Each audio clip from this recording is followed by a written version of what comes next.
இந்த வந்தே பாரத் எக்ஸ்பிரஸ்க்கும் வைகை எக்ஸ்பிரஸ்க்கும் ஒரு கான்ட்ரவர்சி இருக்குங்க. அது என்னன்னு இந்த வீடியோவில் பார்க்கலாம்.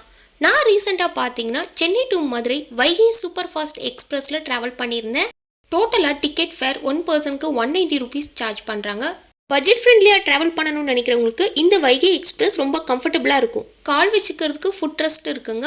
இங்கே நம்ம ஃபுட்லாம் வச்சு சாப்பிட்றதுக்கு ட்ரே கொடுத்துருக்காங்க. பாட்டில் வைக்கிறதுக்கு ஹோல்டர் இருக்குங்க. நம்ம போட் பண்ணுறதுக்கு முன்னாடியே ட்ரெயின் ஃபுல்லாகவே க்ளீன் பண்ணாங்க. Rest room and wash basin எல்லாமே ரொம்ப நீட் அண்ட் க்ளீனாகவே இருந்துச்சு. வைகை எக்ஸ்பிரஸோட ஸ்பீடு பார்த்தீங்கன்னா 108லேருந்து 112 வரைக்குமே ஸ்பீடு போகும்.